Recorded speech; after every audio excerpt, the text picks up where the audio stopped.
लक्ष्मी माता जी क्या कर रही हैं आप? मैं हाँ। मेरे को पूछ रही हो? मैं अपने हस्बैंड के लिए मक्की की रोटी बना रही हूँ। अच्छा अच्छा। किचन लग रहा है। दंडवत प्रणाम। हरे कृष्णा। सभी हरे भक्तों को कृष्णा। दंडवत हरे प्रणाम। कृष्णा प्रभु जी, धन्यवाद प्रणाम। हरे हरे कृष्ण कृष्णा प्रभु जी, सभी पंचांग भक्तों को प्रणाम। पंचांग प्रणाम। प्रणाम माता जी। हरे हरे कृष्णा। कृष्ण विशाल प्रभु जी, पंचांग प्रणाम। हरे कृष्णा माता जी, सभी भक्तों को हरे दंडवत कृष्ण प्रणाम। सुधा माता जी, रोशनी माता जी, लक्ष्मी माता जी, पंचांग प्रणाम। हरे हरे कृष्णा कृष्ण रुमा सभी माता जी, भक्तों को पंचांग प्रणाम। पंचांग सुमन प्रणाम। माता जी, पंचांग हरे प्रणाम। कृष्णा प्रतिभा माता जी, धन्यवाद प्रणाम। हरे कृष्ण सुमन, सभी भक्तों को पंचांग प्रणाम। सभी वैष्णवों को पंचांग प्रणाम। हरे कृष्ण हरे राम हरे राम राम राम। हरे कृष्ण हरे हरे।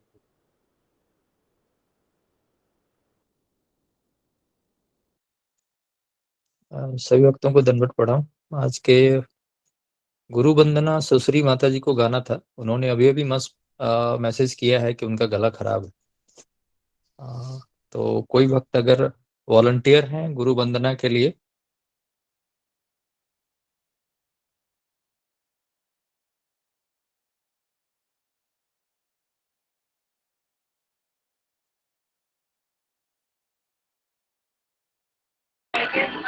विशाल प्रभु जी आप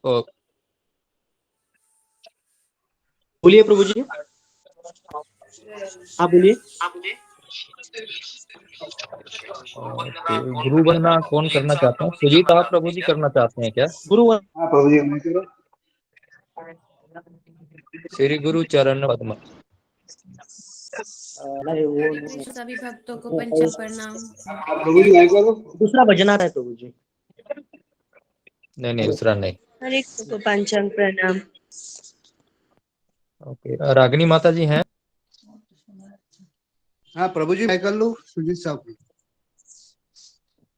आप गुरु वंदन कर लेंगे प्रभु जी? हाँ प्रभु जी, कर लूंगा। चलिए, बहुत सुंदर बहुत सुंदर। तो आप गुरु वंदना आप कीजिए और आपके बाद प्रतिभा माता जी करेंगी नरसिंह आरती। प्रतिभा माता जी का आज नरसिंह आरती है। तो नहीं तो इन्हीं को मैं रिक्वेस्ट करता, तो दोनों नहीं, उनसे उनको कष्ट देंगे हम। तो कीजिए सुजीत साहब प्रभु जी। धन्यवाद आपको। हरे कृष्णा। आप गुरु वंदना शुरुआत कर लीजिए। हरे हरे कृष्ण। कृष्ण प्रभु जी।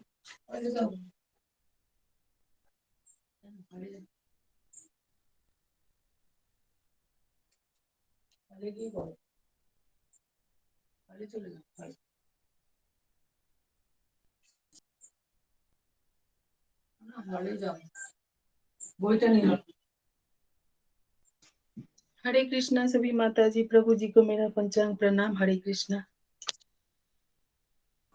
हरे कृष्णा सभी को दंडवत प्रणाम। सभी भक्तों को हरे सभी कृष्ण भक्तों को धर्मराज मेरा प्रभु जी, प्रणाम। सुजित प्रभु जी, पंचांग प्रणाम। शुरू करो प्रभु जी।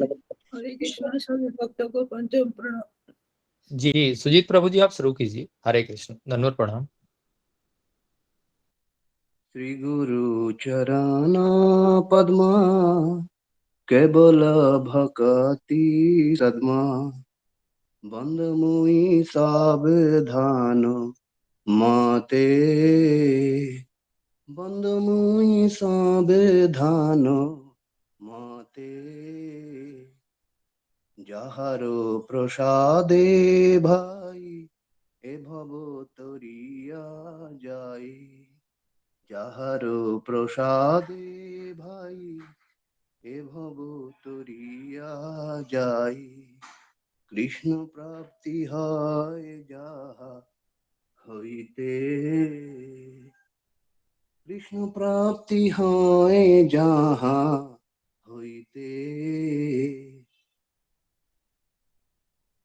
गुरुमुख पद्मावक्या, गुरुमुख पद्मावक्या, चित्तते करिया ऐका, আর না করি মনে আশা, আর না করি মনে আশা, শ্রী গুরু চরণে রতি এই সে উত্তম গতি, শ্রী গুরু চরণে রতি এই সে উত্তম গতি যে প্রসাদে পুরে সর্ব আশা যে প্রসাদে পুরে সর্ব আশা চক্ষুদান দিল যেই জন্মে জন্মে প্রভু সেই চক্ষুদান দিল যেই জন্মে জন্মে প্রভু সেই দিব্য জ্ঞান হৃদে প্রকাশিত দিব্য জ্ঞান হৃদে প্রকাশিত প্রেম ভক্তি যাহা হইতে অবিদ্যা বিনাশ যাতে প্রেম ভক্তি যাহা হইতে অবিদ্যা বিনাশ যাতে বেদে গায়ে যাহার চরিত বেদে গায়ে যাহার চরিত শ্রী গুরু করুণা সিন্ধু অধম জনার বন্ধু শ্রী গুরু করুণা সিন্ধু অধম জনার বন্ধু লোকনাথ লোকের জীবন লোকনাথ লোকের জীবন আহা প্রভু করো দয়া দেহ মোহি পদ ছায়া আহা প্রভু করো দয়া দেহ মোহি পদ ছায়া এবে যশ ঘুষুক ত্রিভুবন এবে যশ ঘুষুক ত্রিভুবন জয় গুরুদেব নয়ন চরণ জয় প্রভু পদে পতিত পাবন জয় জয় প্রভুপাদ প্রভুপাদ প্রভুপাদ প্রভুপাদ নিতাই গৌর হরি বল হরি বল হরি বল हरि बोल। सबको मेरा धन्यवाद प्रणाम। बहुत बहुत बहुत बहुत धन्यवाद सुजीत साहब प्रभु जी, बहुत सुंदर गाया, बहुत सुंदर, बहुत सुंदर, बहुत अच्छा बहुत बहुत अच्छा हरि गाया बोल प्रभु जी हरि आपने। बोल हरि हरि बोल बोल। अरे बहुत बहुत धन्यवाद सबको धन्यवाद मेरा। हरे कृष्णा सभी भक्तों को पंचांग प्रणाम। अब बैकअप में आप भी आ गए हैं, अभी रहेंगे बैकअप में, क्योंकि कई भक्त एकदम लास्ट मोमेंट में बताते हैं तो बहुत समस्या हो जाती है। हरे कृष्णा। प्रतिभा माता जी, आप नरसिंह आरती कीजिए प्लीज।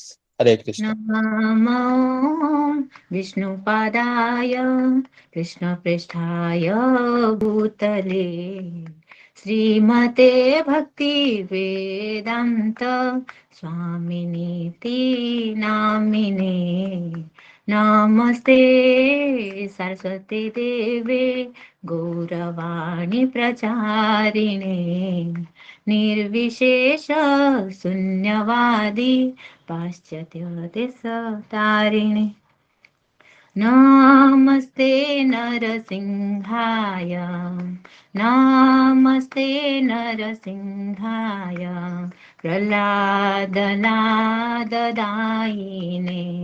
प्रह्लादनाददायिने हिरण्यकाशीपूर्वक्षः शिलटङ्कनखालये इतो नरसिंहा परतो नरसिंहा जतो जतो जामि ततो नरसिंहा बहिर्नृसिंहा हृदये नृसिंहा नरसिंहमदिं शरणं प्रपदे तव करकमलबरे नखाम् अद्भुतशृङ्गाम् दलिता हिरण्यकशिपु तनुभृङ्गम् केशवधृत नरहरिरूप जय जगदीश हरे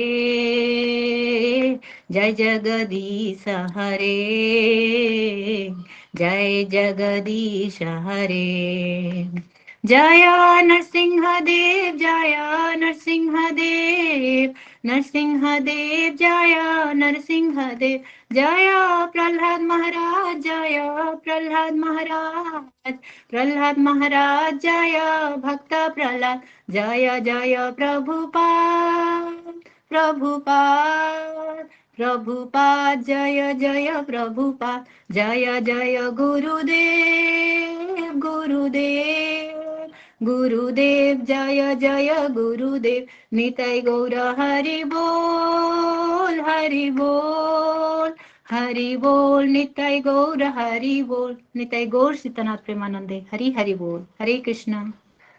बहुत सुंदर हरि माता बोल। जी, माता जी बहुत हरे कृष्ण सुंदर। माता जी, बहुत बहुत अच्छा सुंदर लगा। गाया।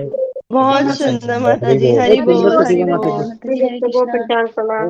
बहुत सुंदर गाया दोनों भक्तों ने, बहुत सुंदर गाया दोनों भक्तों ने। हरि बोल। बहुत गुरु जी गाया की माता कृपा जी। जी आप माता लोगों प्रभु जी का ने भी प्यार और बहुत सुंदर आशीर्वाद गाया। है। हरे कृष्ण।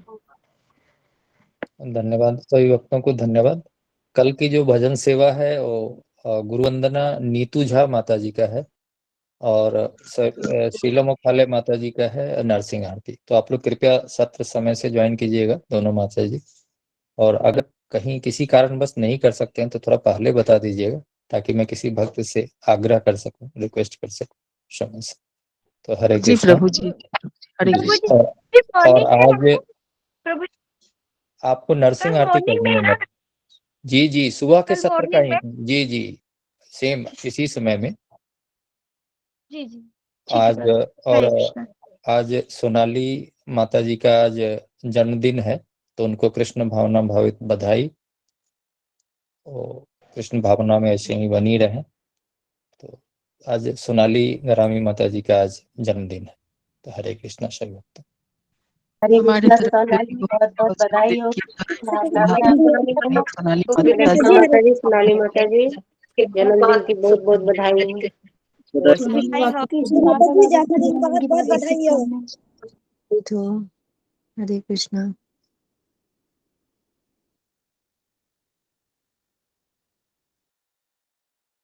गुरु जी ऑलरेडी ज्वाइंड है, अभी हो सकता है अभी आवाज आने वाली हुई गुरु जी की। गुरु हरे जी ऑलरेडी कृष्णा। ज्वाइंड है। हरे हाँ कृष्णा। आ हरे गई आवाज। धन्यवाद प्रणाम गुरु जी, धन्यवाद हरे प्रणाम। कृष्ण गुरु जी। पंचांग गुरु जी पंचांग कृष्ण प्रणाम। प्रणाम। हरे कृष्ण। हरे हरे कृष्ण गुरु जी। हरे कृष्ण। हरे कृष्ण। हरे हरे कृष्णा। हरे हरे हरे कृष्ण। कृष्ण। हरे कृष्ण। हरे कृष्ण। हरे कृष्ण। हरे कृष्ण। सभी वैष्णव भक्तों का ना। हरे कृष्ण। हरे कृष्णा गुरु जी, पंचांग प्रणाम। हरे कृष्ण। हरे कृष्ण। ओके। तो आगे बढ़ने से पहले हमारा जो मायापुर यात्रा है 22 तारीख को हम मायापुर यात्रा के लिए जा रहे हैं। तो आज 23 जनवरी है तो एक महीना ही है बचा हुआ है। हरे कृष्ण तो गुरु जी। कुछ लोगों के मैं नाम है वो अनाउंसमेंट करता हूँ। जो भक्त लोग मायापुर यात्रा के लिए आ रहे हैं, अगर इनमें किसी का मिस है या ऐड करना है वो मुझे बताइए। फिर उसके बाद हम आगे के प्रोग्राम को शुरुआत करते हैं। ठीक है, उसके पहले मैं एडमिन बना लेता हूँ बहुत। ओके ठीक है जी।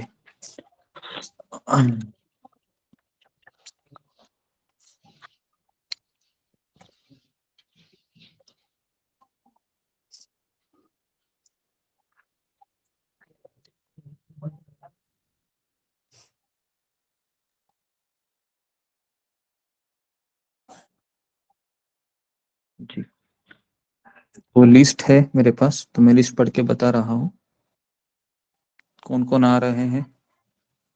तो टिकमू सैल माता जी, उनके हस्बैंड रोहित सैल, उनका भाई आ रहा है। भाई का नाम क्या है लिखा हुआ है? हरे कृष्ण गुरु जी। उसका नाम रामदेव है गुरु जी। Okay, Aamir cell. उसका भी सरनेम क्या है? उसका धीमान है।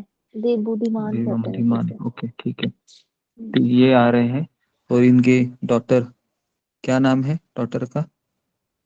रक्षिका। रक्षिका। ओके, तो ये आ रहे हैं, इनकी फैमिली ही आ रही है वैसे तो।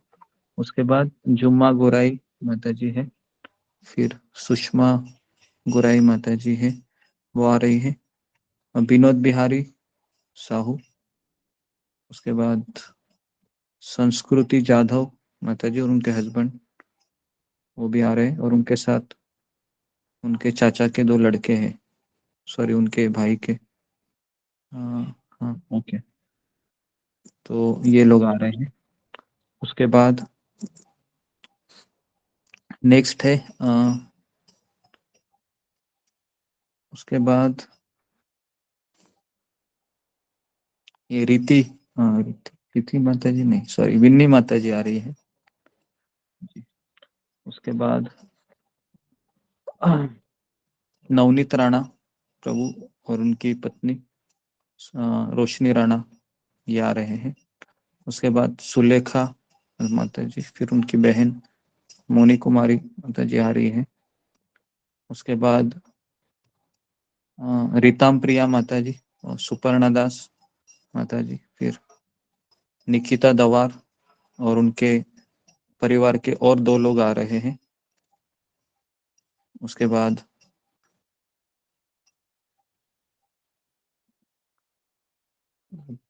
ओके, उसके बाद दीपिका सिन्हा माता जी वो भी आ रही है जी।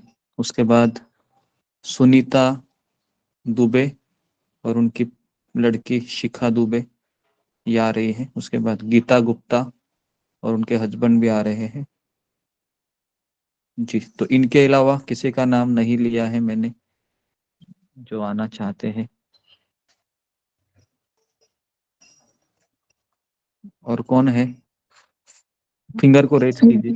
हाँ जी ओके। और हाँ और है, ये इनका नाम नहीं लिया मैंने, शोभा शर्मा माता जी वो भी आ रही है। और सात्विक वर्मा, ठीक है, इससे बात करना पड़ेगा उसके लिए। और कौन लोग आना चाहते हैं, कोई 2 दिन 3 दिन 1 दिन के लिए भी आना चाहते हैं वो आ सकते हैं, है ना। तो रहने का अरेंजमेंट हम हॉल ले रहे हैं, बड़ा हॉल, तो उसमें एडजस्ट हो जाएगा। तो आप ऐसा मत समझ किसी को पैसे का प्रॉब्लम है तो पैसा बाद में दीजिए या आप ऐसे ही आ जाइए, कोई प्रॉब्लम नहीं है। लेकिन आप इसका अवसर का लाभ उठाइए, बाद में हम देखते हैं। लेकिन क्योंकि ये बहुत अच्छा अवसर है, नवदीप धाम में सारे तीर्थ निवास करते हैं, सारे तीर्थ निवास करते हैं। तो चाहे फिर वह प्रयाग हो, वृंदावन हो, जगन्नाथपुरी है, द्वारका है, उसके बाद काशी है, ऋषिकेश है ना, 4 धाम है, सारे धाम निवास करते हैं। अयोध्या भी निवास करती है नवदीप में। तो इसलिए एक ही धाम का परिक्रमा करके आपको सारा पूरा भारत में जितने तीर्थ है सबका आपको लाभ मिल सकता है ना। तो ये अच्छा अवसर है। अगर कुछ भी आपको समस्या है तो मुझे बताइए, है ना। अगर आपके पास छुट्टी भी है, घर से परमिशन भी है, हाँ तो आप आ जाइए, केवल मुझे बता दीजिए ताकि आपके रहने की खाने की व्यवस्था वहां पर मैं कर सकूं, ठीक है। तो जी, जो लोग जहां जहां से आ रहे हैं, हाँ और एक है सुषमा बाग, उसका नाम नहीं लिया, और उसके पिताजी आ रहे हैं, श्याम सुंदर बहन जी। तो जो जो लोग आ रहे हैं जरा फिंगर को रेज कीजिए ताकि मुझे पता चलेगा, जिनका मैंने नाम लिया भी है और जिनका नाम नहीं लिया है जो आना चाहते हैं, ताकि एटलीस्ट मुझे पता तो चले जी। ओके, तो ओके, मीनाक्षी रावत का नाम मैंने नहीं लिया था, वो आना चाहती है, ठीक है। उसके बाद विशाल इघावे जी, ओके, आप भी आना चाहते हैं तो मुझसे संपर्क कीजिए, विशाल प्रभु। ओके, तो मैंने करीबन 25 लोगों का अभी मैंने बुकिंग किया है, कल ही मैंने किया था, प्रतिभा माता जी गई थी हम यहाँ पर, तो उसने किया। तो फिर भी अगर आप मुझे 1 हफ्ता 2 हफ्ता पहले भी बता सकते हैं तो हम बात कर सकते हैं और एक हॉल लेने के लिए। तो मैं चाहता हूँ कि कोई 1 दिन 2 दिन 3 दिन 4 दिन जैसा आपकी सुविधा हो, आप आ जाइए वहां पर भक्तों के साथ, ठीक है। तो अभी हम आगे बढ़ते हैं, और जैसे हमारा मायापुर यात्रा होगा 22 तारीख को, उसके पहले हम आपको नवदीप धाम के बारे में कुछ बताएंगे। नवदीप महात्म्य का भक्तिविनोद ठाकुर ने किताब लिखा है ना, तो उसके ऊपर से हम कुछ आपको प्रवचन सुनाएंगे। तो अभी हम आगे बढ़ते हैं, राधानाथ महाराज की कथा कथा कथा सरिता में। ओम अज्ञानतिमिरन्धस्य ज्ञानाञ्जनशलाकया चक्षुरुन्मीलितं येन तस्मै श्रीगुरुवे नमः। मुखं करोति वाचालं पङ्गुमलङ्घयते गिरिं यत्कृपातमहं वन्दे श्रीगुरुदीनतारिणं। जय श्री कृष्ण चैतन्य प्रभु नित्यानंद श्री अद्वैत गदाधर श्रीवासादि गौर भक्त वृंद। हरे कृष्णा कृष्णा कृष्णा हरे हरे, हरे राम राम राम हरे हरे। ओके, हरे कृष्णा।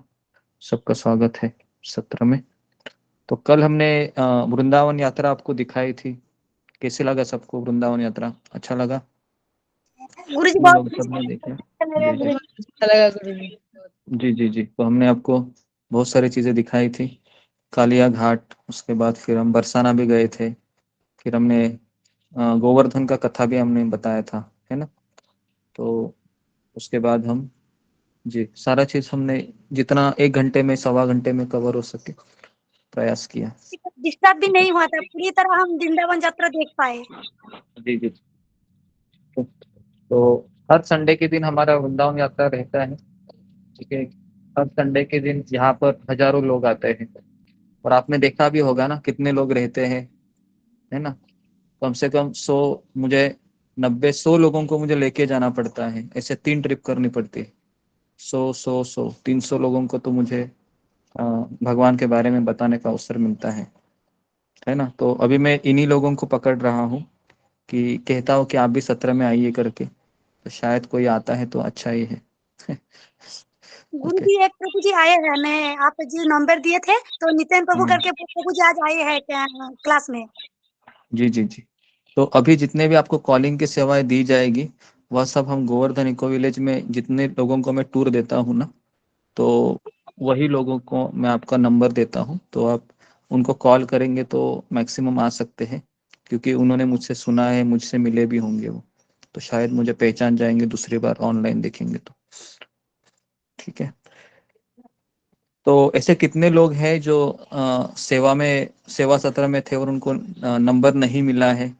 ऐसा कोई है तो फिंगर को रेज कीजिए जरा, तो फिर मैं आपको नंबर दे देता हूँ। जी ओके, मैं पहले लोअर करता हूँ। हाँ अभी कीजिए जरा। हाँ जी गुरु जी, मैं नहीं थी पर मुझे कैसे मिल रहा जी ओके, मैं आप सबको दे देता हूँ, क्योंकि मेरे पास कम से कम अभी 500-600 नंबर आए हैं। तो मैं आप सबको एक एक पेज में आपको दे देता हूँ, उसमें मोबाइल नंबर लिखे हुए हैं, और आपको इसी तरीके से बोलना है कि मैं गोवर्धन इको विलेज से बोल रही हूँ। तो आपने हमारे वृंदावन में विजिट किया था, तो हम चाहते हैं कि आप भगवत गीता अगर आप सीखना चाहते हैं तो फ्री ऑनलाइन भगवत गीता सिखाई जाती है, तो आप इसमें भाग लीजिए और आपको बहुत अच्छी जानकारी यहाँ पर मिलेगी। तो निःशुल्क है, कोई पैसे नहीं है, तो केवल आपको समय देना है घर बैठे। तो इस तरीके से आप उनको बता सकते हैं, है ना।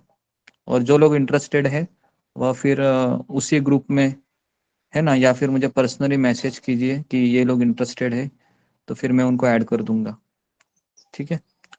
तो मैंने आपका स्क्रीनशॉट ले लिया है, तो मैं खुद ही आपको नंबर भेज देता हूँ जैसे सेशन हो जाता है। कम से कम 30-40 नंबर में भेज देता हूँ। जैसा आपको समय मिले आप 4-4 5-5 करके आप उनको कांटेक्ट कीजिएगा। कोई एक व्यक्ति भी आता है गीता सत्र में, एक अटेंडेंस लगा के भी चला जाता है मान लो, तो भी उसका भक्ति का जो वो अकाउंट है वो शुरू हो जाएगा, है ना। तो इसलिए आप ऐसा मत सोचिए कि कोई आएगा नहीं, 2 दिन आते हैं, 4 दिन आते हैं, कोई बात नहीं। एटलीस्ट वो आकर आप लोगों को देखता भी है, भक्तों को देखता है ना, और अप्रिशिएट करता है कि यहाँ पर कुछ अच्छा चल रहा है, तो अप्रिशिएशन से भी उसका भक्ति हो रहा है, क्योंकि ये भक्ति ये बहुत गहन है। केवल अप्रिशिएट करने से भी हमारी प्रगति होती है। ठीक है। तो मैं आप लोगों को नंबर भेज दूंगा, और आप सबका आभारी हूं मैं कि आप सभी लोग शिला प्रभुपाद के मिशन के लिए कुछ सेवा दे रहे हैं, है ना।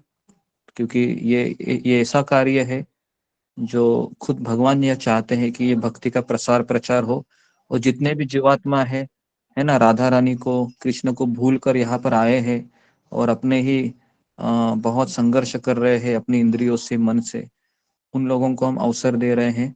एक्चुअली हम अवसर देने वाले कौन होते हैं? कृष्ण ही दे रहे हैं, कृष्ण हमको माध्यम बना रहे हैं। और हम अगर कृष्ण चाहते हैं कि मेरे द्वारा कुछ हो, तो उसके लिए हमें अपने आप को लायक समझना चाहिए कि एटलीस्ट कृष्ण मुझे इस काबिल तो समझ रहे हैं, इस तरीके से, तो उससे हमको अहंकार नहीं आएगा। ओके, तो अभी हम आगे बढ़ते हैं महाराज की कथा में। तो कृष्ण मोहन प्रभु 2 लोगों के नाम लिए थे, तो 2-2 मिनट उनको कहिए बोलने को। जी गुरुजी, मेरा जो नाम जिनका मेरा आज नाम का था। टर्न है, आज 23 तारीख है, तो 23 तारीख का टर्न है सीमा शर्मा माता जी का और नेहा तिवारी माता जी का। हाँ ठीक है, 2-2 मिनट आप बोलिए जितना आपको पता है, फिर हम 9:30 बजे शुरू करते हैं। जी हाँ बोलिए। हरे कृष्णा सभी भक्तों को। मैंने वहां से सुना गुरुदेव आपने बताया कि महाराज जी बता रहे थे कि वो रूप गोस्वामी जी की समाधि पर गए थे, तो वहां पर उन्होंने अदृश्य शक्तियां देखी और उन्हें अलग तरह का अनुभव हुआ। तो वहां पर जाकर वो बड़े कृतज्ञ होते हैं, उनका हृदय एकदम कपकपाता है और शरीर भी उनका कंपन करने लगता है।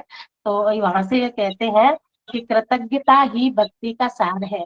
जिसके अंदर कृतज्ञता होती है वही भक्ति की भावना को समझ सकता है और उसी के अंदर वो भावना आती है। आपने ही बताया था कि जो व्यक्ति कृतज्ञ होता है भगवान के प्रति और गुरु के प्रति, तो उसी के अंदर भावना पैदा होती है। तब महाराज जी ने वहां पर सोचा कि भक्ति ही मेरा मार्ग है, और इसी प्रकार उन्होंने वहीं से समर्पित करने के लिए बोल दिया था कि मैं भक्ति को ही समर्पित होऊंगा और कृष्ण का नाम ही मेरा जीवन है।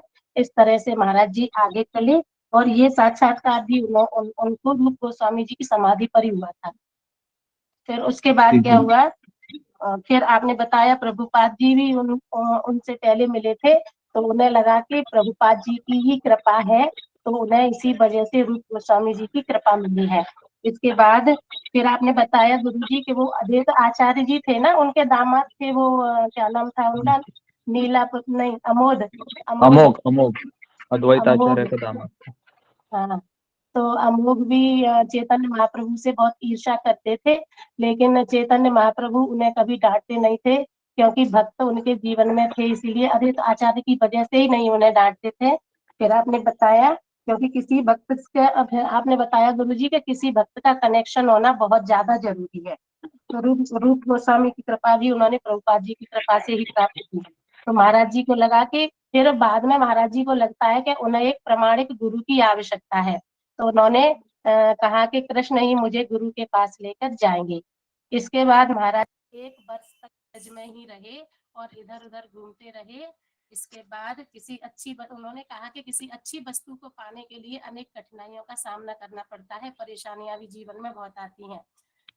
इसके बाद महाराज जी मथुरा गए और उन्होंने बीजा को बढ़ाने के लिए आगे बोला, तो उनका पत्र आया उस समय, तो आश्रम, लेकिन वो पत्र गुरुजी क्या हुआ कि आश्रम में ही खो गया था। अब अधिकारी वो जो एजेंट था ना, वो बहुत उनसे क्रोधित हुआ, क्योंकि उसे लगा महाराज उसकी अवहेलना कर रहे हैं। इसी बीच महाराज जी ब्रज में घूमते रहे, तब एक पुजारी आया और पुजारी ने उनसे बोला कि तुम्हें वो एजेंट ढूंढ रहा है और पागल कुत्ते की तरह चिल्ला रहा है कि वो कहाँ है, मैं उसे छोड़ूंगा नहीं, दंड दूंगा, उसे मार डालूंगा। इस तरह से वो महाराज जी को बता रहा था पुजारी।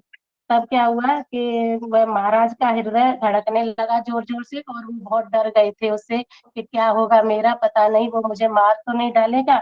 वह एजेंट महाराज को ढूंढने लगा, लेकिन अनेक जो ब्रजवासी थे ना, वो हर बार उसे एजेंट से बोल देते थे कि वो नहीं है यहाँ पर, क्योंकि वो साधु है। इसी वजह से ब्रजवासियों ने उनका बहुत सहयोग भी किया था। फिर क्या हुआ, महाराज जी असीम के साथ दिल्ली में गए, वहां पर वो योग माया नाम की एक भक्त रहती थी, उनके घर पर कृष्ण भगवान का कीर्तन होता था। तो महाराज वहां गए, तब उन्होंने देखा कि वहां पर उनको एक सरकारी इंजीनियर मिला है। तो उस इंजीनियर ने बोला कि क्या कहते हैं, मैं तुम्हारा वीजा बढ़वाऊंगा, तुम्हारे साथ दिल्ली चलूंगा। तो वो दिल्ली के लिए बस स्टैंड पर आए दोनों, इंजीनियर और महाराज जी। तो उन्होंने देखा कि बस स्टैंड पर बहुत जोर से वो एक जोर से आवाज आती है, उस सरकारी अफसर की आवाज थी कि पकड़ो इसे, भागने मत दो, और इसको अब छोड़ेंगे नहीं, इसको गिरफ्तार कर लो। इस तरह से महाराज जी को उन्होंने पकड़ लिया और मथुरा की बस में उन्होंने बिठा दिया। जोर से चिल्लाकर वो जोर से उनके ऊपर चिल्ला के पड़ा और आगे की सीट पर ले जाके उन्हें पटक दिया महाराज जी को। और फिर क्या हुआ कि उसी बस में पीछे सीट पर दो किसान लड़ रहे थे, किसान की तरफ चला गया और महाराज जी को चालक के पास आगे बिठाकर और जोर से पटक कर चालक के पास, और वो पीछे उन दोनों जो लड़ रहे थे ना उनके पास चले गए। फिर वो एजेंट, फिर क्या हुआ कि महाराज जी को एजेंट चालक के पास बैठे हुए थे, तो चालक के हवाले करके बोले कि इसको देखना जरा, अब जब ये कहीं से चला नहीं जाए नहीं तो मैं तुम्हें छोड़ूंगा नहीं। चालक को भी इसी तरह से वो बोलता है एजेंट। तो फिर क्या हुआ कि उसी समय महाराज जी को बहुत तेज लघु शंका आई, लेकिन वो क्या करते बेचारे परेशान थे, तो उन्होंने क्या किया कि वो पैर सकोड़ कर चालक के पास सीट पर ही नीचे बैठ गए थे। तो उन्होंने कहा कि ऐसे क्यों बैठे हो? बोले कि कोई बात नहीं है। वो जोर जोर से महाराज जी चिल्लाने लगे कि वाटर वाटर वाटर। वो समझ नहीं पा रहा था क्योंकि वो इंग्लिश ही नहीं जानता था शायद।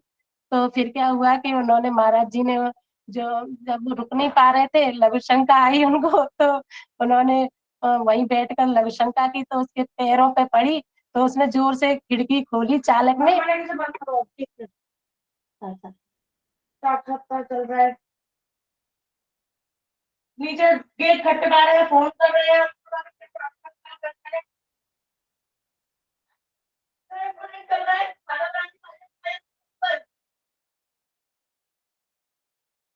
क्षमा चाहती हूँ गुरु जी, वो आवाज आवाज नहीं आ रहा है सीमा शर्मा। ठीक है, चिल्ला रही है मेरे ऊपर। हाँ फिर इससे आगे थोड़ा का सा फिर, और बता दीजिए। हाँ नहीं नहीं आप अभी रहने दो, घर में बहुत। ठीक है, तो अभी इसका आगे का है, ये नेक्स्ट कौन है? नेहा तिवारी जी। जी, नेहा तिवारी माता जी सुनाइए इसके आगे।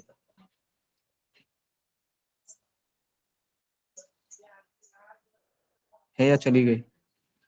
चली गई लगता है। ठीक है ठीक है, चली गई। ओके, तो इसके आगे का कथा आप सबको पता ही है कि उस समय फिर जो ड्राइवर था उसने बस रोक दी और तुरंत महाराज को कहा कि आप बाहर चले जाइए और वहां पर आपका जो भी कार्यक्रम है उसको कीजिए। और महाराज कह रहे थे कि मैं उस अवसर का फायदा उठाकर जोर से भागा मैं, और महाराज कह रहे थे कि तुरंत वह जो गाड़ी वाला भी है वो भी, उसने भी तुरंत बस शुरू किया, वो रुका नहीं। तो सीमा शर्मा अच्छा बता रही थी, है ना? आपको भी लग रहा होगा। और नेक्स्ट नेक्स्ट नेक्स्ट नेक्स्ट देखिए, घर में थोड़ा सा परेशानी है तो। गुरुजी वो बरस वाला भी उनसे छुटकारा पाना चाहते थे क्योंकि उनको सता रहे थे ना बहुत, इसीलिए। हाँ, तो इसके लिए बस वाला ने भी बोला कि चलो जाने दो, ये कौन आदमी है, क्योंकि किसी के पैर के ऊपर अगर कोई टॉयलेट करे तो किसी को अच्छा नहीं लगता है। तो इसके लिए वो बस वाला बहुत भड़क गया। लेकिन उसके बाद सरकारी अफसर ने कहा कि रोको करके, फिर वो महाराज कह रहे थे कि मैं झाड़ियों में छुप कर मैंने देखा कि बस रुकी हुई है, और तुरंत वह जो सरकारी वो एजेंट था बाहर आकर चिल्लाने लगा जोर जोर से और ढूंढने लगा। तो बस में बैठी एक बूढ़ी विधवा ने कहा कि तुमने तो एक साधु के द्वारा मात खा ली करके। तो सारा बस हंसने लगा इस तरीके से, है ना? उसके बाद फिर महाराज कह रहे थे कि मैं भगवान के पास मैंने प्रार्थना किया, है ना? आपको याद होगा उस और उस प्रार्थना का इतना बड़ा उत्तर मिला कि घनश्याम बाबा ने ही कहा कि, नहीं घनश्याम बाबा का पहले बाद में आता है। उधर होता क्या है कि जैसे ही महाराज प्रार्थना कर रहे थे, है ना, तभी अचानक राधा रमन मंदिर में वो प्रार्थना करते हैं एक्चुअली। और तभी क्या होता है, अचानक महाराज सुबह के धुंधलेपन में जब मंदिर जाने निकलते हैं, अचानक एक कुत्ता आता है और दांत महाराज के टांग में धंसा देता है और उनको गिरा देता है ना? महाराज कह रहे थे कि मैं वापस गटर में गिर जाता हूँ। उसके बाद फिर घनश्याम बाबा मुझे कहते हैं कि घाव को देख कर के तुमको अस्पताल में जाना चाहिए, है ना, क्योंकि कुत्ते ने काटा है, शायद तुमको रेबीज हो सकता है। तो महाराज कहा कि अगर मैं जाऊंगा वृंदावन से बाहर तो वो सरकारी एजेंट तो मुझे पकड़ लेगा, लेकिन घनश्याम बाबा बोलेगे अगर तुम जाओगे नहीं तो रेबीज तुम्हें पागल कर देगा, पागल बना देगा और तुम मर जाओगे। तो फिर महाराज कहे कि मैं वृंदावन का निशुल्क दवाखाने में जाते हैं, वहां पर उनको पता चलता है कि मुझे क्या हुआ है, रेबीज हुआ है। जैसे ही रेबीज होता है ना, तो महाराज को वो कहते हैं कि आपको 14 इंजेक्शन लेने पड़ेंगे। कहाँ पर? पेट में। और महाराज कह रहे थे कि पेट में इतना बड़ा वो इंजेक्शन वो जा ही नहीं रहा था अंदर, है ना। तो उसने जबरदस्ती से अंदर डाला और महाराज कह रहे कि मेरा इतना दर्द और भयानक था कि मुझे नहीं लगता कि मैं सहन कर पाऊंगा।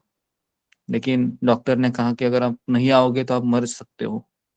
तो महाराज ने कहा कि मैं यहाँ पर रोजाना नहीं आ सकता क्योंकि मुझे मेरा वीजा है वो खत्म हुआ है, तो सरकारी अफसर मुझे ढूंढ रहा है। तो डॉक्टर ने कहा कि तुम चिंता मत करो, मैं तुम्हारा वो सारा कार्य कर दूंगा।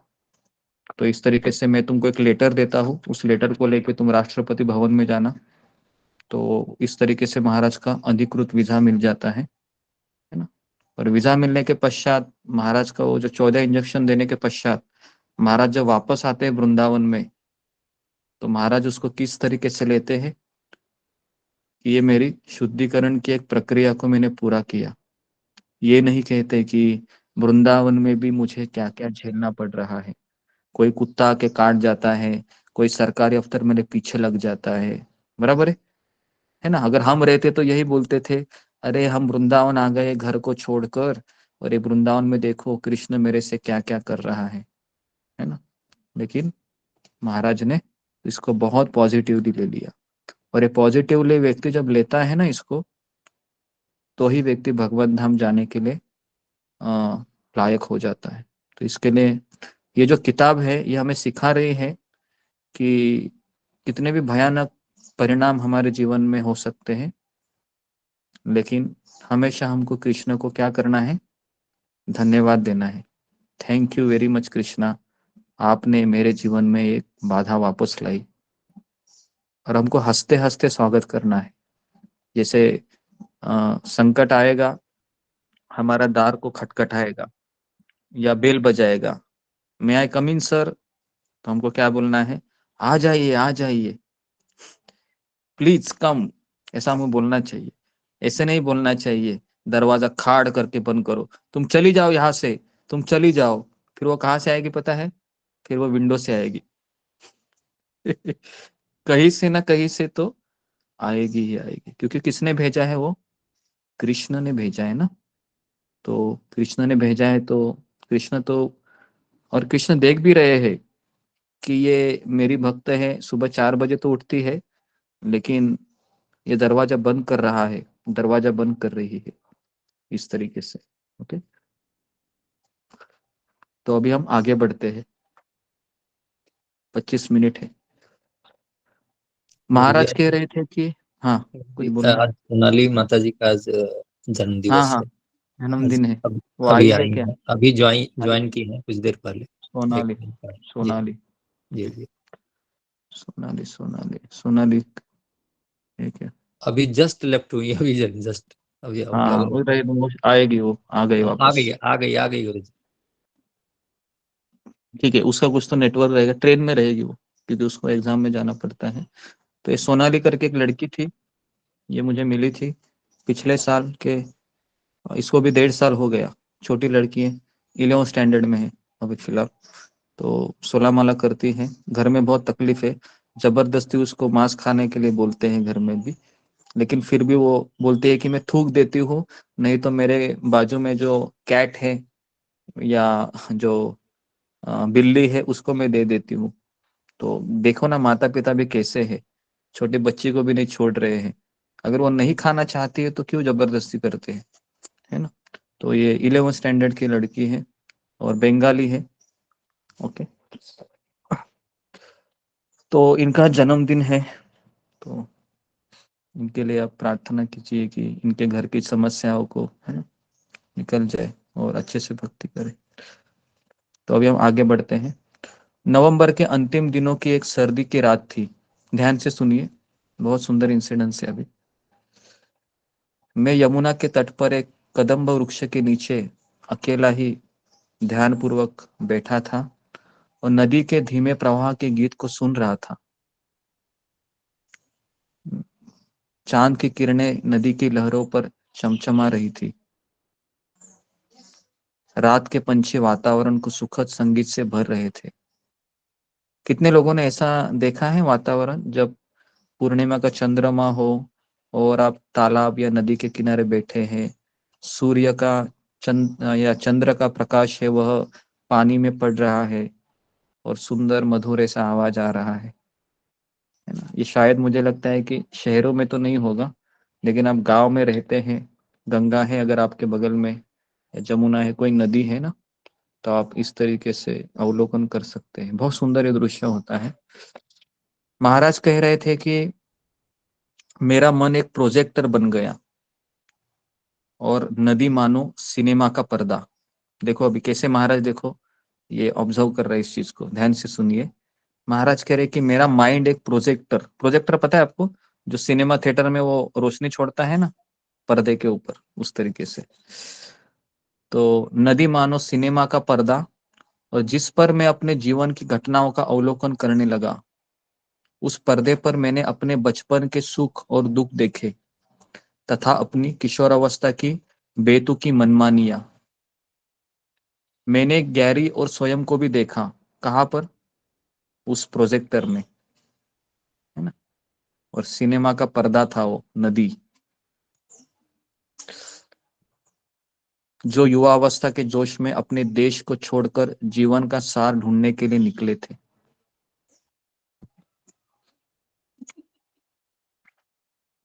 हम यूरोप में घूमे, पर्यटक स्थल देखे, मित्र बनाए, हम हर संभव अनुभव को प्राप्त किया, है ना। इन सब प्रकरणों को जिस धागे ने एक साथ पिरोया हुआ था, वह भगवान को पाने की एक ललक थी, जो आगे चलकर उन्माद बन गई। कहां से आई थी वह ललक मुझे भी पता नहीं। तो आपको भी ऐसा लग रहा होगा कि मुझे इतना लोग परेशान करते, फिर भी मैं माला लेके बैठ जाता हूँ, मैं माला लेके बैठ जाती हूँ, कहां से आती है मुझे हिम्मत।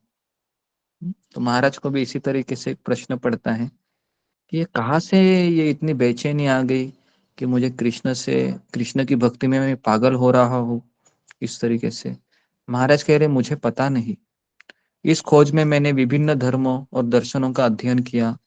बचपन से मैं सिनेगॉग में तथा बाद में गिरजाघरों मतलब चर्च, मस्जिद और मंदिरों में प्रार्थनाएं किया था। नदी के प्रवाह को निहारते हुए मेरा मन उड़कर कहाँ चला गया? ऑयल ऑफ क्रीट, जहां पर पता है ना, महाराज को आवाज आया था हृदय से। क्या आवाज आया था? भारत चलो, भारत हाँ जाओ। भारत जाओ करके, go to India, oil of Crete. और मैंने वहां पर ही भारत की यात्रा पर निकलने का संकल्प लिया था। और हम महाराज वहां पर क्या लिखते हैं कि मैं दावे के साथ कह सकता हूं कि वो भगवान की आवाज थी। भगवान ने ही मुझे कहा था कि तुम भारत जाओ करके। लेकिन महाराज कह रहे थे कौन भगवान है मुझे पता नहीं था। ये मुझे कहाँ पता चला? जब मैं पहली बार शिल प्रभुपाद को मिला क्रॉस मैदान फेस्टिवल में, और वहां पर मैंने उस नीले कलर के चित्र को जो घूमते हुए मैं देख रहा था, है ना, और मुझे वो कृष्णा बुक देखा, तुरंत मैं पहचान लिया, अरे तो ये यही तो है जिसको मैं लेके घूम रहा हूँ इतने दिनों से, है ना। तो तब महाराज को ये चीजें याद आ रही थी। मध्य पूर्वी देशों को पार करते हुए मैंने जीवन परिवर्तन करने वाली अनेक शिक्षाएं पाई। जब मैं पवित्र कुरान पढ़ रहा था, कहाँ पर? काबुल में, तो रोग और खतरे निरंतर मेरे सिर पर मंडरा रहे थे। जब मैंने नदी में और गहराई से देखा तो मेरे मन की आंखों को हिमालय की विहंगम सुंदरता दिखाई दी। मैंने महान ऋषि, योगी, तपस्वी, सिद्ध लामाओं को देखा जिनसे मैंने आतुरता से ज्ञान सीखा था। वे सभी मुझ पर अत्यंत कृपालु थे और मैं हृदय से एक एक का धन्यवाद करने लगा। फिर मैंने नेपाल के धान के खेत में गैरी के साथ उस चमत्कारी पुनर्मिलन को भी देखा।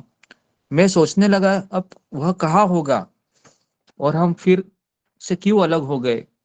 उस नदी के तट पर मैंने उन सभी प्रार्थनाओं को सुना जो मैंने अपनी कठिन यात्रा में अपने आध्यात्मिक मार्ग के अनावरण के लिए किया था। मुझे स्मरण हो आया कि कैसे भगवान राम ने राम सेवक स्वामी के स्वप्न में आकर मेरे विषय में कहा था, ये कौन है? ये कृष्ण भक्त है कृष्ण भक्त है। और वृंदावन इसकी आराधना की भूमि होगी। उस समय मैंने उन शब्दों की उपेक्षा की थी, किंतु अब वृंदावन में 5 महीने रहने के पश्चात मेरे भीतर एक संपूर्ण समर्पण की भावना जग गई थी। कितना महीना रहे वो? 5 महीना। 5 महीना के बाद ही महाराज को देखो पूरा समर्पण की भावना जग गई। मैंने अंततः श्री कृष्ण भक्ति को अपने आध्यात्मिक मार्ग के रूप में स्वीकार कर लिया। तो इतना सब ढूंढने के बाद महाराज कह रहे थे कि मेरे हृदय ने अंततः कृष्ण भक्ति को स्वीकार किया। फिर भी मैं अपने अंतःकरण में कुछ खालीपन का अनुभव कर रहा था। क्या वो था खालीपन? मैं जानता था कि मुझे गुरु स्वीकार कर पूरी तरह से उनके प्रति समर्पित होना होगा। तो ये खालीपन ये हमेशा बना रहता है जब तक हम गुरु से नहीं जुड़ते हैं, तब तक। परंपरा और शास्त्रों की वाणी दोनों ही इस आवश्यकता पर बल देती है। अनादिकाल से प्रबुद्ध महात्माओं ने गुरु की सेवा में अपना जीवन समर्पित किया था। फिर यमुना के गहरे प्रवाह को देखते हुए मैंने आंखें बंद किया और मार्गदर्शन के लिए प्रार्थना किया। कृष्ण, हे राधा रानी, हे यमुना देवी, मुझे आप गुरु को मिला दीजिए ताकि मैं मार्गदर्शन मिलकर मैं आपके पास चला हूं। देर रात हो चुकी थी। ये विचार करते करते मैं नदी के तट पर सोने के लिए लेट गया, लेकिन एक विचित्र दुस्वप्न ने मुझे व्यथित कर दिया। महाराज कह रहे कि मुझे वहां पर सपना आया। क्या सपना था वो? ध्यान से सुनिए। मैंने स्वयं को अमेरिका के एक आरामदायक घर में लोगों से घिरे पाया जो छिछोरे विषयों पर बात कर रहे थे। पीछे एक टीवी चल रहा था। मैं झटके से उठ गया। मैं जोर से चिल्लाया, मैंने वृंदावन को क्यों छोड़ा? मैंने वृंदावन को क्यों छोड़ा? भ्रम में मैं रोते हुए नदी के अंधेरे तटपट पर लौटने लगा। महाराज कह रहे मैं रोने लगा जोर से। मैंने वृंदावन क्यों छोड़ा? धीरे धीरे मैं निकट बहती यमुना और कदम्ब के वृक्षों को पहचानने लगा।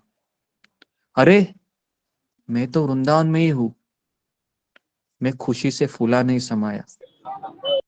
मैं अभी भी वृंदावन में ही हूं, मैंने जोर से कहा। मैंने हाथ फैलाकर नीचे ठंडी भूमि पर लेट गया। मैं कभी भी यहां से नहीं जाना चाहता हूं, मैंने स्वयं से कहा। सूद बूद पाकर मैं विचार करने लगा। वृंदावन का यह ठंडी मिट्टी का नदी तट मुझे अपने देश में बनी राजसी हवेलियों से कई गुना अधिक प्रिय है। क्या कहा महाराज ने? ध्यान से मैं वापस पढ़ रहा हूं। वृंदावन का यह ठंडी मिट्टी का नदी का तट मुझे अपने देश में बनी राजसी हवेलियों से कई गुना अधिक प्रिय है। तो ये साक्षात्कार हमें आना चाहिए। समझ में आ रहा है ना? अभी हमको क्या है, सोने के लिए मुलायम गद्दी मिलती है तो अच्छा लगता है। अगर आपको फर्श पर अगर आपको सोने को कहा तो आप बोलोगे कि ये थोड़ी ना मैं सो सकता हूँ। लेकिन अगर आपको वृंदावन का अनुभव करना है घर में, तो आप ऐसा समझिए ये मेरी फर्श है, ये यमुना नदी का तट है और मैं उसी पर सो जाऊंगा। समझ में आ रहा है ना? तो इस तरीके से मैं अभी भी आपको एक इंसिडेंस बता रहा हूँ। महाराज है वो 3 साल पहले जगन्नाथपुरी में गए थे कोरोना के पहले, और वहां पर महाराज को है ना होटल बुक करवाया था क्योंकि महाराज अभी बड़े सन्यासी है। महाराज कह रहे थे मैं बिल्कुल, मुझे वहां पर नींद नहीं आई। आज तक राधानाथ स्वामी महाराज 73 ईयर्स के हो गए। महाराज कह रहे कि मैं जब से मैंने वो वृंदावन का अनुभव किया था ठंडी मिट्टी का, यमुना नदी के तट पर का, उसके बाद महाराज कह रहे कभी मैं इस तरीके से सोया नहीं। महाराज कह रहे कि मैं होटल में भी बाहर किधर गैलरी रहते ना, खुला आसमान, वहां पर महाराज जाते हैं और उधर ही मच्छरदानी डाल के सो जाते हैं। समझ में आ रहा है ना?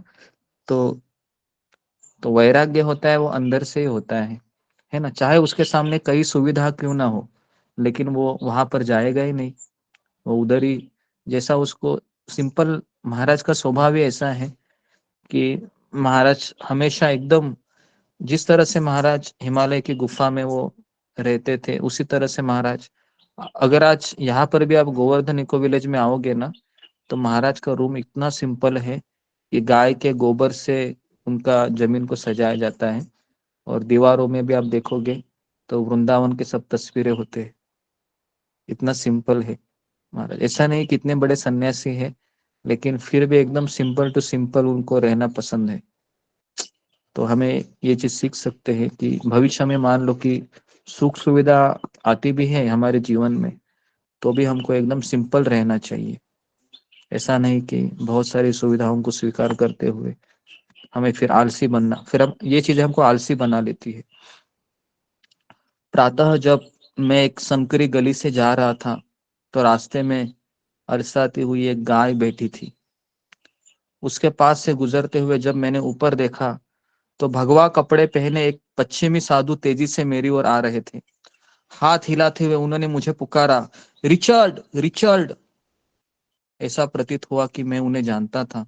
जब वे निकट आए तो मैंने देखा कि वह वही भक्त थे जिनसे मैं बंबई में 9 महीने पूर्व हरे कृष्ण महोत्सव में मिला था। कहाँ पर? क्रॉस मैदान में। पहली बार 9 महीना हुआ था उस चीज को। मैंने वृंदावन में कभी भी शिला प्रभुपाद के पश्चिमी शिष्यों को नहीं देखा था। मैं उल्लासित हो गया। शिला प्रभुपाद कल आ रहे हैं, उन्होंने कहा। सूर्योदय होने ही वाला था। ये सूर्योदय की बात थी, महाराज अभी अभी उठे थे। चहचहाते पंछी आकाश में उड़ान भर रहे थे। वह सुस्ताती गाय रंभाते हुए उठी और अपने खुरों से सड़क पर आवाज करती हुई चल दी। उनकी बातें सुनकर मेरे भीतर आवेश की एक अद्भुत लहर दौड़ गई। क्या तुम जानते हो, शिला प्रभुपाद वृंदावन के निवासी हैं? वे संपूर्ण जगत में कृष्ण भक्ति का प्रचार कर वापस यहाँ लौट रहे हैं। मेरी पीठ थपथपाते हुए वे मुस्कुराए। प्रभुपाद तुम्हें यहाँ देखकर अति प्रसन्न होंगे। हम सब यह सोच रहे ही थे कि तुम कहाँ हो सकते हो, कृपया अवश्य मिलने आना। कौन थे वो? वो थे श्याम सुंदर प्रभु, जो आपको याद है, जो सरस्वती करके एक छोटी लड़की थी, फॉरेनर है ना, उनकी माँ मालती माता जी फॉरेनर थी, और श्याम सुंदर, तो श्याम सुंदर प्रभु थे। तो वो उनको वहां पर भी मिले थे एम्स्टरडेम में, जब महाराज यात्रा के लिए निकल रहे थे। कॉस्मोस करके आध्यात्मिक वो नाइट क्लब था, और महाराज कह रहे थे वापस ये व्यक्ति मुझे क्रॉस मैदान में भी मिला था, और आज वापस वृंदावन में भी वही व्यक्ति मुझे मिले। उनका नाम था श्याम सुंदर प्रभु। तो अभी यहाँ पर महाराज के प्रश्न का उत्तर मिल रहा है। अभी यहाँ पर एक टर्निंग पॉइंट आ रहा है जिसके लिए हम तैयार हैं। अभी महाराज कह रहे, देखो महाराज को दिन भी याद है। एक्चुअली ये किताब महाराज ने 2004 को 2005 को लिखने के लिए ली थी, ये अनोखा सफर। और महाराज को वो दिन याद है जब मैं पहली बार वृंदावन में शिला प्रभुपाद को देखा था। वो दिन था 26 नवंबर 1971। मैं सड़क के किनारे खड़ा था। एक खड़खड़ाती बस वृंदावन में आई। बस रुकी, उसका दरवाजा खुला, और भगवा वस्त्र पहने एक छोटे कद के अधेड़ व्यक्ति हाथ में छड़ी लिए बाहर निकले। कौन थे वो? वो थे शिला प्रभुपाद जी। संपूर्ण विश्व में वृंदावन के राजदूत बनकर वो गए थे। चारों दिशाओं से युवा वृद्ध सभी उनका अभिनंदन करने दौड़ पड़े। उस व्यक्ति को देख जिन्होंने एक समय मुझ पर असीम कृपा बरसाई थी, मैं प्रसन्न हो गया। उसके बाद जो हुआ उसे देख स्थानीय लोग हर्ष से जयघोष करने लगे। उस बस में कौन लोग थे? यूरोप, अमेरिका, अफ्रीका, एशिया, अनेक राष्ट्र के 40 स्त्री पुरुष भक्त आए थे। यह इतिहास में पहली बार हुआ कि इतनी बड़ी संख्या में विदेशी यहाँ पर आए थे। कोई भी ब्रजवासी विश्वास ही नहीं कर रहा था कि ये अमेरिकन लोग, यूरोपियन लोग कृष्ण का नाम लेके जप कर रहे थे। करोड़ों भारतीय भगवान कृष्ण की पूजा करते हैं, है ना। शिला प्रभुपाद का जन्म 1896 में कोलकाता में हुआ था, है ना। तो यहाँ पर थोड़ा सा प्रभुपाद के बारे में वर्णन आता है कि किस तरह से वह अपने गुरु की इच्छा को पूर्ण करने के लिए विदेश में गए थे, है ना।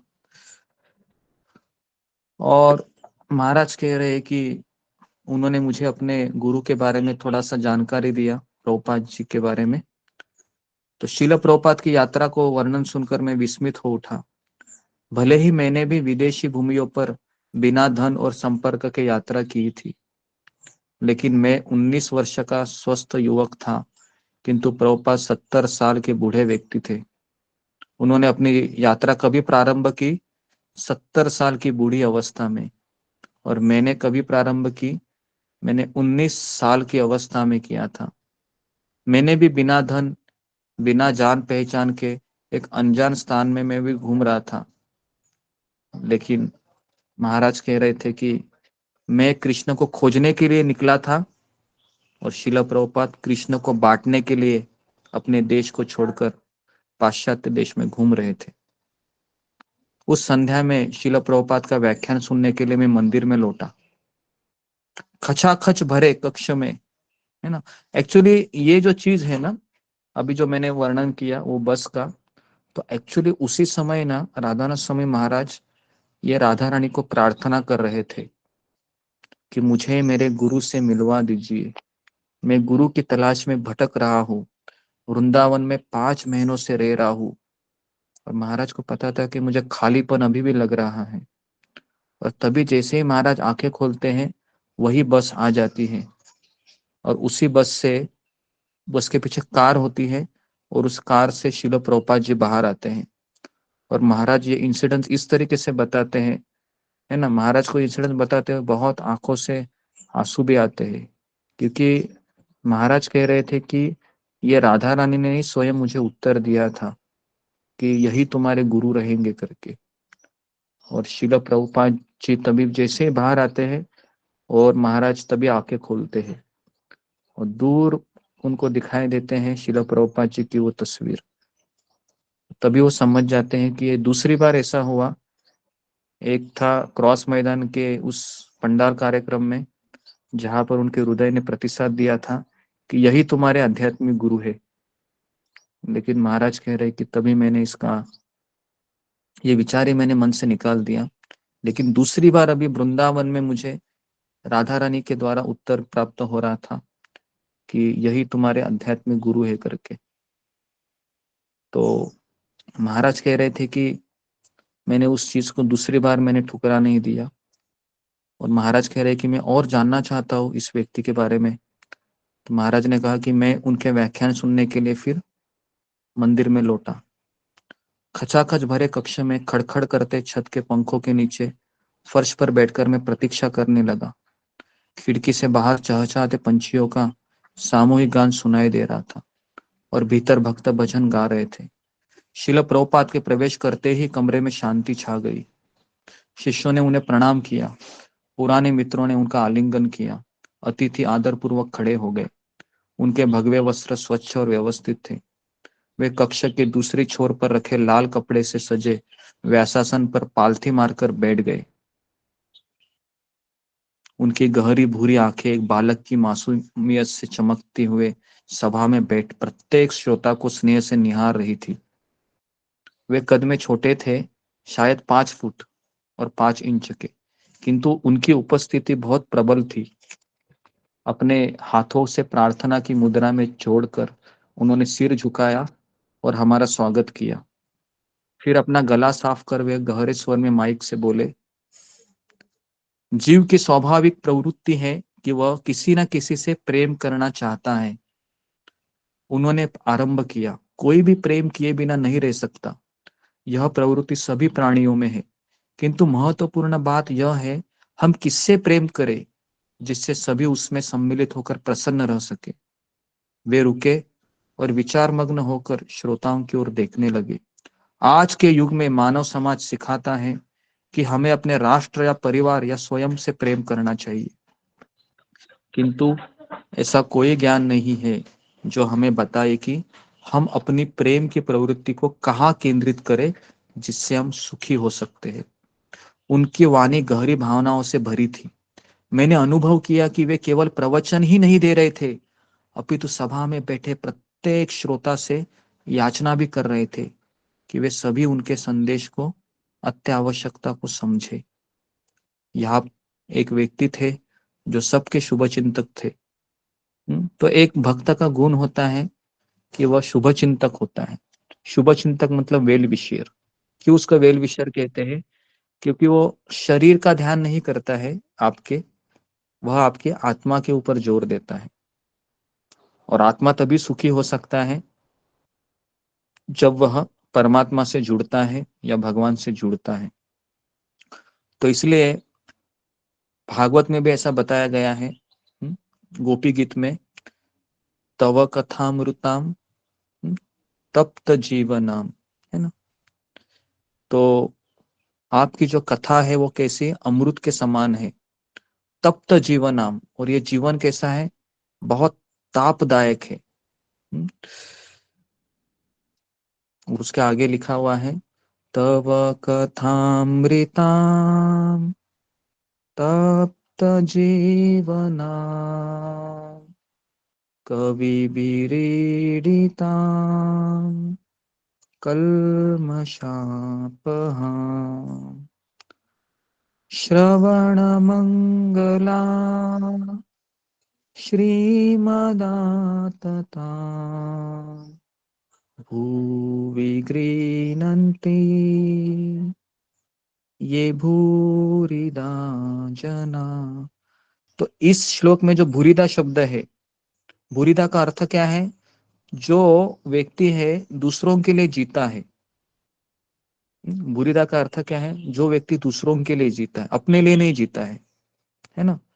तो गोपियां भी कहती है कि जितने भी आपके भक्त हैं ना, उनमें ऐसे लोग भगवान को बहुत प्रिय है जो आपकी कथा का पान करते रहते हैं, आपकी कथा का आस्वादन करते रहते हैं, जिससे उनके इस संसार की जो तापदायक स्थिति है उसको वो भुला देने में मदद करती है। कितने लोगों को जीवन में ऐसा होता है कि परिवार में इतना समस्याएं रहती है, लेकिन जैसे हम भगवान की कथा को याद करते हैं, हमारा जपा हम करते हैं, तो सारी समस्याएं ये एकदम राय के दाने के जैसा दिखाई देती है। होता है ऐसे?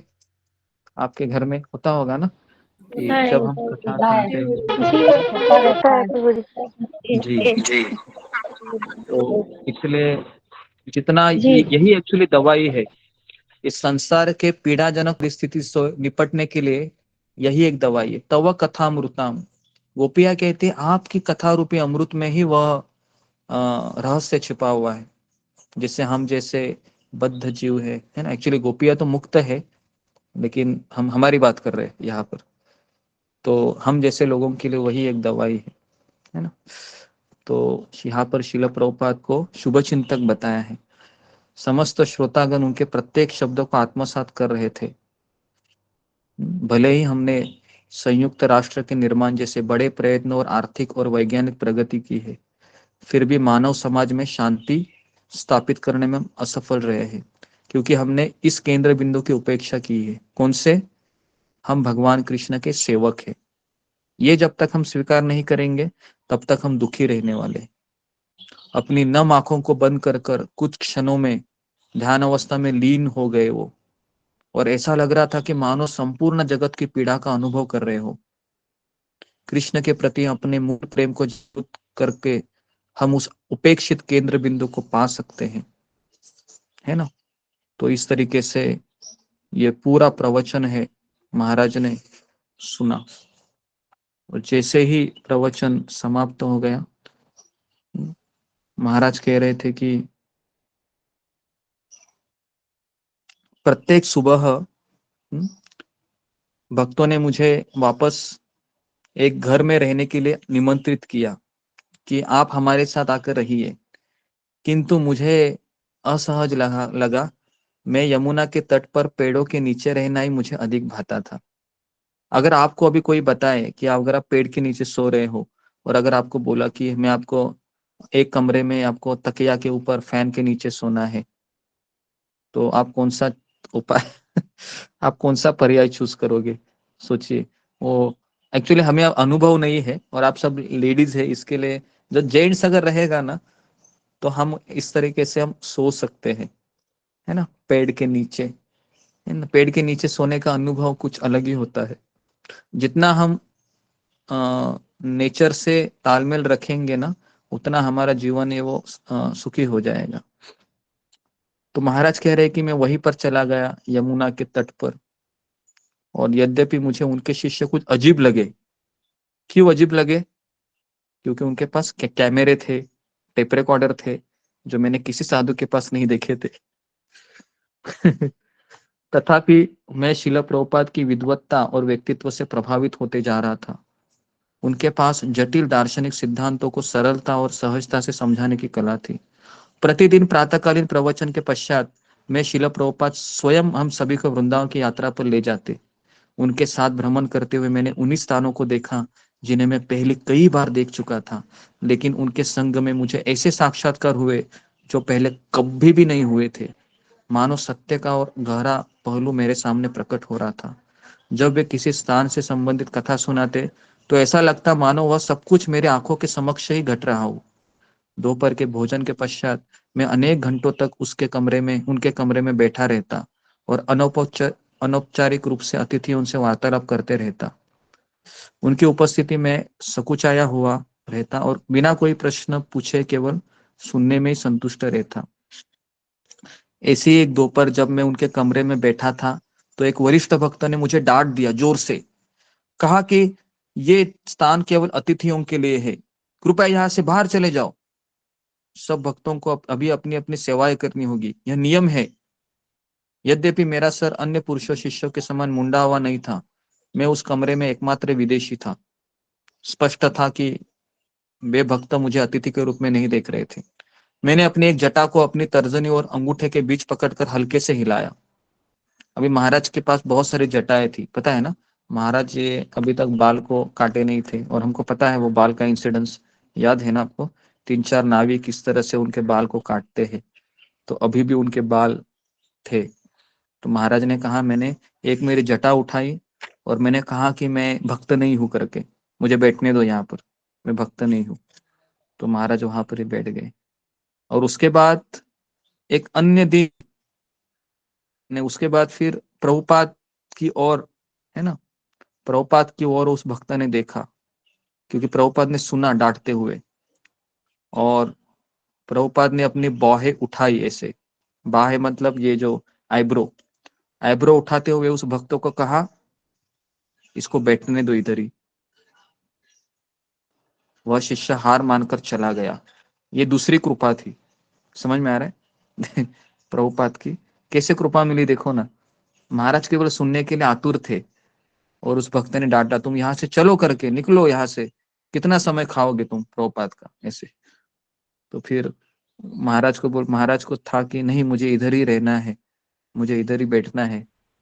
तो प्रभुपाद ने कहा कि इसको बैठने दो। तो मैं यहाँ पर रुकता हूँ, समय हो गया है, आज ज्यादा समय नहीं मिला हमें। तो अभी इसके बाद में एक जो इंसिडेंस है, वो महाराज कह रहे थे कि मैंने एक ऐसा अनुभव मुझे दिखाई दिया कि जब शीला प्रभुपाद के गुरु भाई एंट्री करते हैं अभी यहाँ पर है ना, जैसे उस कमरे में गुरु भाई एंट्री करते हैं, उनका नाम होता है, जो महाराज हम उनके साथ रहे थे ना, कृष्णदास बाबा जी, ये आते हैं वहां पर। जैसे ही आते हैं तो महाराज उनको दोनों को देखते, दोनों एक दूसरे से गले मिलते हैं और दोनों के आंखों से आंसू आ जाते हैं। ये इंसिडेंस मैं आपको कल बताता हूँ, है ना। और इस तरीके से महाराज कह रहे थे कि एक दिन फिर आया कि प्रभुपाद जाने के लिए निकल पड़े, और महाराज कह रहे थे कि जाते समय उन्होंने मुझ पे कृपा किया था। और तब कल हमको पता चलेगा कि महाराज वो दूसरी बार जब प्रभुपाद से सुने, और फिर महाराज ने उनको गुरु के रूप में स्वीकार किया, और उसके बाद फिर उन्होंने कहा कि मैंने तो स्वीकार किया है, लेकिन मुझे अभी लायक भी बनना है। तो फिर अगले जो 2 से 3 साल होते हैं, वह अपने आप को गुरु के लिए लायक बनाने में वो व्यतीत करते हैं। जब वो वापस अमेरिका जाते हैं और वहां पर न्यू वृंदावन करके एक जगह है, वहां पर राधानाथ स्वामी महाराज 2 से 3 साल सेवाएं देती हैं। और फिर महाराज कहते हैं कि वो गौर पूर्णिमा 1973-74 को थी, उसमें महाराज एक प्रतिज्ञा करते हैं कि मैं 64 माला का व्रत लिया हूं, और 64 माला का आखिरी मणि पे वापस भगवान आवाज देते हैं कि तुम्हारे बाल को समर्पित करो, और उस दिन महाराज दीक्षा लेते हैं गौर पूर्णिमा की। तो ये सारी चीजें हम जैसे जैसे समय आएगा हम आपको बताते जाएंगे। तो यहाँ पर हम रुकते हैं। तो आज हमने क्या क्या पढ़ा, कोई मुझे संक्षिप्त में बताएगा? जी।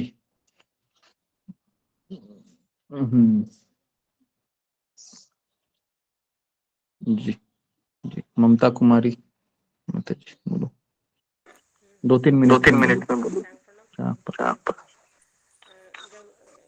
स्वामी जी नवंबर की रात में यमुना के किनारे एक बार बैठे थे, वहाँ चांदनी रात थी और हवा बहुत अच्छी चल रही थी, मौसम बहुत अच्छा। तुम्हारा आवाज नहीं आ रहा। हरे कृष्णा, आ रहा है आवाज? हरे कृष्णा, आ रही है आवाज? हल्की आ रही है, हल्की आ आवाज रही आ है। रही है? हल्की आ रही है, हल्की आ रही है। इको आ रही है? हरे कृष्णा, हरे कृष्णा, आवाज नहीं आ रही है। ओहो, माता जी आवाज आ रही है पर बहुत धीरे आ रही है। हरे कृष्णा, हरे कृष्णा। ठीक है, ममता कुमारी माता जी बाद में बोलो, शायद आवाज का थोड़ा सा प्रॉब्लम। उसके बाद टिंकू माता जी बोलो। हरे कृष्ण गुरु जी। पंचांग प्रणाम गुरु जी। जैसे ही राधानाथ स्वामी जो वृंदावन में थे ना, उनको अधिकारी ढूंढ रहे थे, उनका वीजा एक्सपायर हो गया था, इसलिए तो उनको अपडेट करना था वीजा, इसलिए वो मतलब उनको ढूंढ रहे थे, कर नहीं पा रहे थे। तो वहां पे एक कृष्ण का कीर्तन हो रहा था, तो वो वहां गए और वहाँ पे उनको एक मतलब कोई मिला, तो आई थिंक उतना नाम नहीं याद मुझे। तो उन्होंने कहा कि वो उनकी हेल्प कर देंगे। फिर उनको एक डॉगी ने बाइट किया, और फिर उनको घनश्याम बाबा जी जो थे, उन्होंने कहा कि उनको अस्पताल जाना चाहिए था, बट उन्होंने कहा अगर मैं जाऊँगा तो वो सरकारी अधिकारी मुझे पकड़ लेंगे। तो फिर डॉक्टर ने फिर उनका ट्रीटमेंट किया। तो उन्होंने कहा कि मैं रोज़-रोज़ नहीं आ सकता। तो उन्होंने फिर उनको कुछ लिख के दिया कागज़ पे, आई थिंक मेडिकल बनाया होगा। तो उनको लिख के फिर उन्होंने कहा राष्ट्रपति भवन जाके उसको अपडेट कर लेना। तो फिर उनको वहाँ से वीज़ा मिल गया था। फिर उसके बाद फिर याद बस गुरुजी थोड़ा-थोड़ा याद आ रहा है। ठीक है, ओके। नेक्स्ट नेक्स्ट कौन है जी? विकास निगम प्रभु बोलो। हरे कृष्ण गुरु जी, दंडवत प्रणाम। गुरु जी, आज के उससे जो हमने देखा वो 3 चीजें मैंने अपना जो पर्सनल लेसन लिया है वो 3 चीजों के लिए है। पहला था जो महाराज जी यमुना के किनारे बैठ करके अपना इंट्रोस्पेक्शन करते हैं, जो उन्होंने प्रोजेक्टर और स्क्रीन की बात कही, तो उसमें हमें ये लगता है कि हमें भी अपनी लाइफ में टाइम टू टाइम इंट्रोस्पेक्शन जरूर करना चाहिए कि हम कहाँ से चले, क्या कर रहे हैं, कहाँ पहुंचे हैं। उससे क्या होता है कि हमें एक नेचर जो होता है, मतलब एक भगवान की कृपा होती है in the form of nature, वो हमें आगे के कोर्स ऑफ एक्शन के लिए गाइड करती है। तो जहाँ से हमें आगे का मार्गदर्शन एक तरह से होता है। तो एक तो ये लेसन लिया। दूसरा, जब वो उन्होंने एक्सेप्ट किया और वो मंदिर में बैठे होते हैं राधा रानी के सामने और अपने आप को पूरी तरह से समर्पित कर देते हैं कि मुझे जो है अब गुरु दिलाइए, ताकि मैं उनके उसमें जाकर के अपने आप को और ज्यादा पारंगत कर सकूं भक्ति में। तो एक निष्ठ भाव से उन्होंने जिस श्रद्धा से उनके आगे समर्पण किया, तो भगवान हमारी तुरंत सुनते हैं और उस चीज को तुरंत रिस्पॉन्ड करते हैं। ताकि ये हमने तब देखा जब उस समय ही तुरंत ही वो बस आकर के रुकती है जिसमें श्रील प्रभुपाद जी उतरते हैं, तो उनको वो संकेत मिलता है कि ये हमारे गुरु हैं। और तीसरी चीज जो आपने बताई कि जब महाराज ने वो वृंदावन कई बार घूमा हुआ था, लेकिन जब ये प्रभुपाद जी के साथ घूम रहे थे तो उन्हीं चीजों को एक ढंग से देखना। तो इससे हमें ये मिलता है संदेश कि जो हमें भक्तों का संग होता है और जो गुरु का मार्गदर्शन होता है, उससे हमारा देखने का नजरिया, हम चीजें जाते हैं देखते हैं, वो हमारा एक अपना व्यू है, हम भौतिक दृष्टि से देखते हैं। लेकिन जब हम गुरु के मार्गदर्शन में और भक्तों के संग में देखते हैं वही चीजें, तो उससे हमें उसकी आध्यात्मिक शक्तियों का और उसकी वास्तविकता का पता चलता है, और हमें एक जो दृष्टिकोण होता है हमारा, वो पूरी तरह से चेंज हो जाता है। हरे कृष्ण गुरु जी। जी, वेरी गुड, बहुत अच्छा बताया आपने। तो सारे पॉइंट ऑलमोस्ट कवर हो गए। एक पॉइंट एक रह गया था, अगर आपको याद है कि एक बार महाराज जी सोए थे नदी के किनारे, अचानक उनको सपना आता है कि मैं अमेरिका में हूँ करके, और अचानक वह भय से, है ना, तुरंत उठ जाते हैं कि अरे मैं अमेरिका कहाँ आया, ये नहीं हो सकता, नहीं हो सकता, मैंने वृंदावन क्यों छोड़ा, इस तरीके से, है ना। तो मतलब आप सोच सकते हो कि व्यक्ति सपने में भी ये बर्दाश्त नहीं कर सकता है कि मैं वृंदावन छोड़कर चला जाऊं। समझ में आ रहा है ना। तो ये महाराज का मूड था। तो हमारा भी ऐसा ही होना चाहिए, भले हम सपने में सपना ही क्यों ना देख रहा हो, सपने में भी हमको भय लगना चाहिए, अरे सपने में भी मुझे कृष्णा नहीं दूसरा ही कुछ चीज दिखाई दे रहा है ना। ऐसे हमको लगना चाहिए बेसिकली, क्योंकि जो जो हम सुबह उठने से लेकर रात को सोने तक जितना हम चीजें हम करते हैं ना, वही हमारे माइंड के ऊपर इंप्रेशन के रूप में जमा हो जाती है, और वही सपने के रूप में देखता है हमें, है ना। अगर आपने सुबह देखा होगा, एक पहाड़ देखा होगा, और एक आपने सोना भी देखा होगा, तो आपको रात में सपने में सोने का पहाड़ दिखाई देगा। तो माइंड क्या करता है, उस दो चीजों को इकट्ठा करता है, मिक्स कर देता है, और इस तरीके से हमको सपने देखते हैं। तो उसके लिए अगर आप पूरे चेतना से अगर आप कृष्णा भावना को स्वीकार किए हैं, तो मैं दावे के साथ कहता हूँ आप सपने में भी आपको आध्यात्मिक चीजें ही आपको दिखाई देंगी। हरे समझ कृष्ण में आ रहा गुरु है जी, ना। मुझे भी एक दिन तो ऐसा इस हुआ तरीके कि से हमको शादी में जाना था। मुझे ना डर लग रहा था, शादी में जाऊंगा तो मेरी माला छूट जाएगी, और मैं सपने में यही देख रही थी कि मैं शादी में गई हूँ, मेरी माला छूट गई है, मैं कर नहीं पाई हूँ, मैं कहीं सुबह हो गई, बहुत लेट हो गया, गुरु जी भी डांटेंगे, ये सभी हो रहा था बार बार, और मैं बहुत घबरा रही थी सपने में। और फिर एकदम से अचानक से मेरी आँख खुल गई। जी जी जी जी, अच्छा अनुभव है। ओके, तो मैं यहाँ पर रुकता हूँ। तो आज का भी ये महाराज की कथा बहुत अच्छी थी, मुझे तो बहुत अच्छी लगी कि एक तो मुझे इसलिए अच्छी लगी कि वो अपने गुरु से मिले दोबारा, और वो सोच रहे थे, वो समझ रहे थे कि राधा रानी ने ही मुझे मेरे प्रश्न का उत्तर दिया है, इस तरीके से। ठीक है, तो यहाँ पर हम रुकते हैं। बहुत बहुत धन्यवाद आप सबका। गुरुजी, आज के विषय में जो हाँ, कल जिनका नाम है मीना दावर और दीपा ठाकुर माता जी का, वो लोग आज क्लास में है नहीं। तो जो 22 तारीख का जो नाम था, तो 22 तारीख में उन लोगों को ठीक है, तो आप उनका नाम लीजिए जो परसों जी के हैं। जी जी, रूमा शाह माता जी और रूबी कुमारी माता जी, तो आज के सेशन में वो हैं, तो वो कल बता सकती हैं। जी जी जी जी, ओके, वेरी गुड। तो यहाँ पर हम रुकते हैं। हरे कृष्णा हरे कृष्णा, हरे कृष्णा कृष्णा कृष्णा हरे हरे कृष्णा हरे,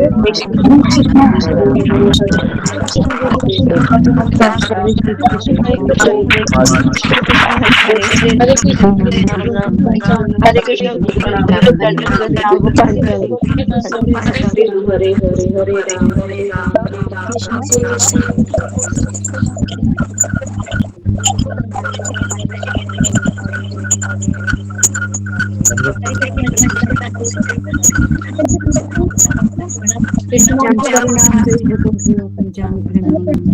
हरे कृष्णा हरे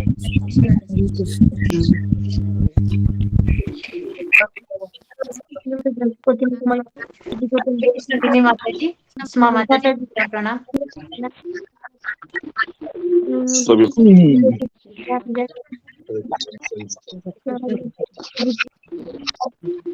जी प्रणाम। प्रणाम।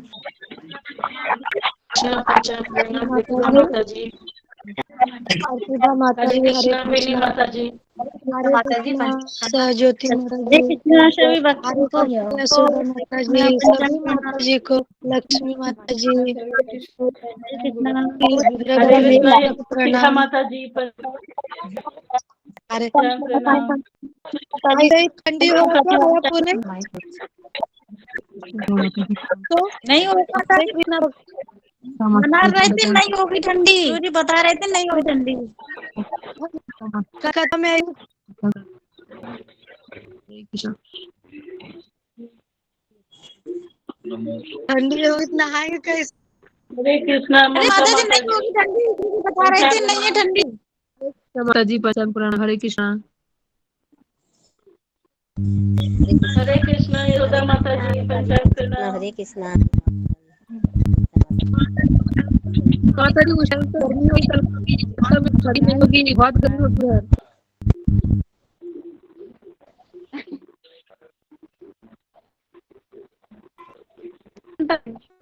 हरे कृष्णा यशोदा मैया हरे माता जी कृष्णा। आप जा रही हैं मायापुर? माता जी हरे कृष्णा। रोशनी माता जी मेरी आवाज जा रही है कि नहीं पता नहीं। हरे कृष्णा। हरे माता जी पंचांग प्रणाम। हरे कृष्ण माता जी आप जा रही है पंचांग प्रणाम माता जी? आप जाने वाली है मायापुर? हाँ माता जी हम जाने वाले हैं। चलो अच्छी बात है, फिर मुलाकात होगी वहाँ पे सबसे। बिल्कुल माता जी सब लोग मिलते हैं मायापुर में। कितना अच्छी है वो छोटी बेबी को, छोटा बेबी को लेके भी आ रही है उधर मायापुर में। कितना अच्छी है। हाँ कृष्णा भी आएगा। हरे कृष्णा माता जी बस पंचांग प्रणाम। हरे कृष्ण यशोदा माता जी पंचांग प्रणाम। हरे कृष्ण सभी भक्तों को। हरे कृष्णा हरे कृष्णा सुंदर माता जी कृष्ण।